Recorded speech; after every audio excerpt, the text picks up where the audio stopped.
Hey guys, welcome back to Clownfish TV. This is Kneon and Geeky Sparkles sitting this video out. She's having some computer difficulties today and she was out and about, but she will be back tomorrow. You're stuck with me for a daily dose of Dismal Disney. We're going to talk about Disney getting in on the AI slop. Apparently, Disney is thinking about Disney Plus users being able to use their characters to create AI content. And I have to wonder if they won't have like a YouTube type section on Disney Plus with a bunch of AI Elsa, Anna, slop. I don't know, guys. It could get very, very weird. And we said before that these companies will be okay with you using your characters as long as they have complete control over the characters and they make money off of this. And so we're gonna talk about this because we know Disney, they're all about the microtransactions, they're all about upcharges. I could totally see them being like, oh yeah, you can make like quasi-official like AI slop and host it on the Disney Plus platform or whatever, or just, you know, your own private viewing if you pay us, you know, X number of dollars per month to do that. And then we just kind of quarantine you, right? That's what we do. And it was never about like, you know, Midjourney and those other companies, OpenAI, not being able to train on Disney's stuff. It was about Disney making sure that they can make money off of their stuff because they're going out to YouTube, I guarantee you, and they're seeing all these pretty hilarious AI stormtrooper videos and all that stuff. And they're like, why aren't we getting paid for this? We'll take a look at the situation, see what's going on, see if we can make heads or tails of it. Before we get into it any further, please subscribe for more pop culture news, views, and rants. Guys, Geeky is not here, but you can get a woohoo if you go out and back her pin campaign. Geeky Sparkles has her enamel pins up on Kickstarter. Now, the campaign has officially ended, but we have left it open for a few days yet to get late pledges in.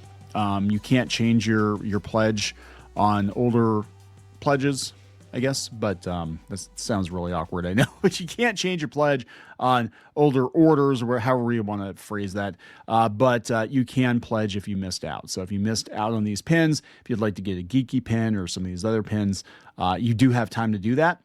So I don't know when we're going to close it, probably within the next couple of days, so we can lock in our numbers. But thank you very much for the support. All right, I love this headline. This comes from Gizmodo. Disney is getting in on AI slop.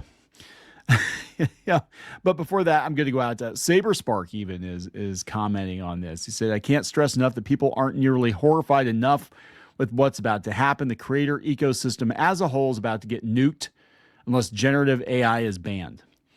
Well, that is not going to happen. Generative AI is not going to be banned. Now, I don't think it's quite as evolved as people are making it out to be. Having worked with different models, including Sora. I actually got an invite to Sora like pretty much as soon as it launched.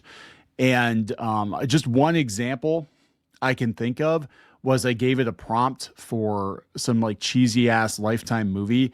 And the actors in that looked suspiciously like, I'm not even kidding, Sydney Sweeney and Drew Barrymore. Like they looked like Sydney Sweeney and Drew Barrymore. So, you know, I don't think it's quite there yet, but it is concerning the amount of AI slop that's on YouTube, and YouTube keeps pushing it. They do, because they don't care. Watch time is watch time, right? They don't give a shit who's making it, why they're making it. You know, if it's true, I'm seeing these quote unquote historical videos that are clearly not true.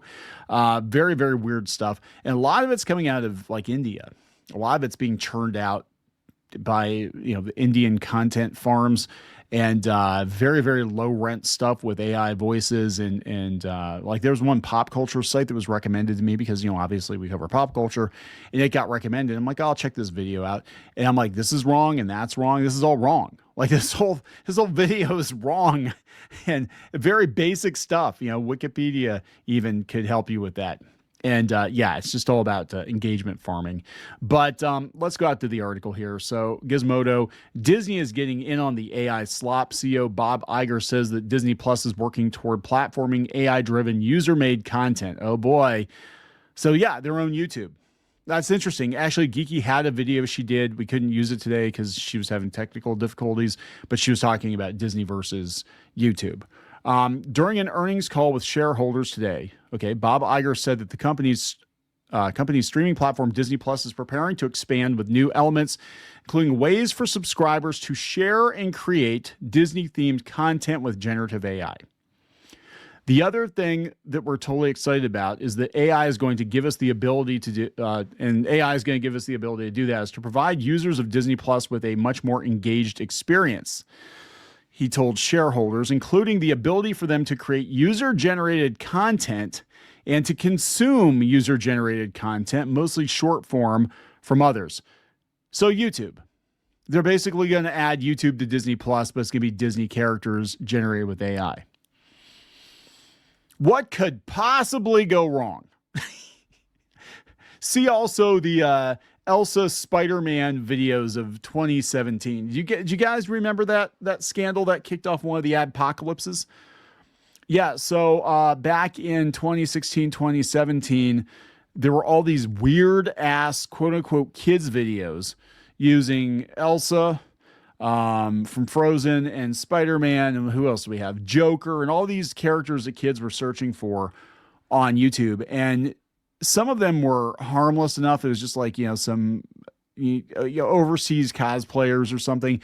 Some of them got really damn weird, and some of them were just outright disgusting, but they would come up recommended to kids because kids were looking at, Frozen clips or Spider-Man clips or whatever.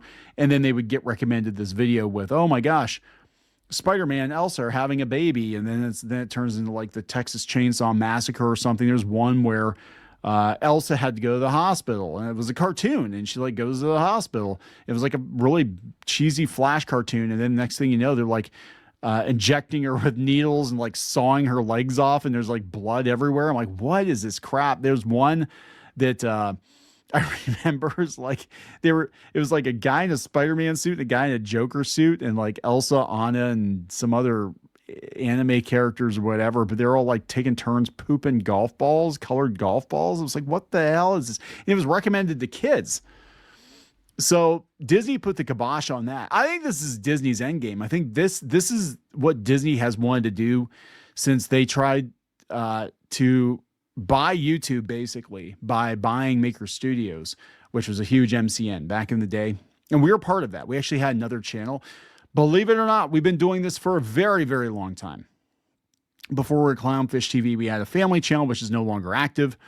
But we were part of Maker Studios back then. And Disney bought Maker Studios, and they thought they were going to basically buy YouTube because they got Markiplier and PewDiePie and all these, big YouTubers. And it was a fucking disaster. It was a disaster. They mismanaged it. It wound up shutting down within, I think, 2 years of the acquisition. And they didn't know what to do with it. But they've really been gunning for YouTube for a while. They want to be in that space, right? Because it's like, oh, yeah, well, if you use our characters, you can just, make stuff. And for them, it's like, yeah, well, there's nothing good on Disney Plus, so we'll just let people make their own stuff. Ironically, people might make better Star Wars themselves with AI than Disney is making right now. So there's that. And like I those AI Stormtrooper shorts, a lot of them, they're pretty damn funny. And, I would rather watch that than some of what Disney's making. Anyway, this is what they're all about. Yeah. It's according to the CEO, Disney Plus is going to include new gamified experiences as part of the studio's partnership with Epic Games, which so far has mostly existed as a series of Disney collabs on Fortnite, including seasons based on Star Wars and The Simpsons. I guess The Simpsons one's doing really well. The Star Wars season of Fortnite infamously introduced an AI voiced Darth Vader companion who had to be promptly updated when players immediately started getting the generated voice of the late James Earl Jones to use racial slurs. Yes, that was actually kind of funny, but also not. R.I.P. James Earl Jones. Iger described the additions as the biggest and most significant changes from a product perspective, from a technology perspective, since we launched the service in 2019. This is a guy who had a bunch of money invested in Canva. He's all about AI. You guys are like, well, Disney would never do that. Oh, bullshit. Disney totally will do it. They will. Actually, Disney would love it if the content would just make itself. I mean, this is Bob Iger, who was like, oh yeah, we just slapped Star Wars on a theme park, tell people it's open, they're going to come. They didn't. They didn't go Galaxy's Edge because it was sequel trilogy on some planet that wasn't in the movies, and nobody cared. Externally, Disney, like other Hollywood studios, has been openly bullish about the rise of generative AI, joining lawsuits along other studios like Universal and Warner Brothers. And they're suing companies like Midjourney. We talked about that. Internally, beyond this new development, we've known for a while that Disney has been exploring the use of generative AI in its productions. Yes. As reported by the Wall Street Journal in August of this year, it alleged that Disney executives had attempted to pitch the use of generative AI systems on two of its projects, the live-action Moana and Tron Ares, only to find out the technology's use was stymied and ultimately dropped from both films out of a combination of concern about Disney's copyrights and potential public backlash. And also, it's not really ready for primetime yet. I mean, there needs to be more human involvement, and it needs to be better. Like, that's one thing. It's like you can give it really detailed prompts, but it's just going to do what it wants to do. And I think what it's really doing, I'm going to tell you the truth. I think in the case of Sora, is it's going out and finding a video clip and then just splicing in elements that you told it to splice in. But really, it's more or less lifting that other clip. That's what it feels like to me, because I'm like, I've seen this shot before. I've seen this costume before. I've seen, you know what I'm saying? So it's just kind of remixing everything that it can scan. But it's not really making anything new. And you need humans to make things that are new, but you also need to have the ability to have very fine control over the, what the output of the AI is. It said, Disney seems to have started trying to figure out its concerns about the former. Today's call, Iger said the studio had a productive conversation with AI companies before noting that he was hopeful those conversations could result in a deal that would reflect our need to protect the IP. Disney subsidiary Marvel Studios has found itself facing blowback to the use of generative AI technology, first in 2023 when they used it for the opening credits of Secret Invasion. It was very bad AI, too. Earlier this year, Marvel had to defend itself from backlash, alleging that a series of posters for the Fantastic Four First Steps featured signs indicating the use of generative AI. I believe 100%, having seen the movie, and I like the movie. Actually, look, I don't speak kindly of Marvel much these days, but I actually did like Fantastic Four.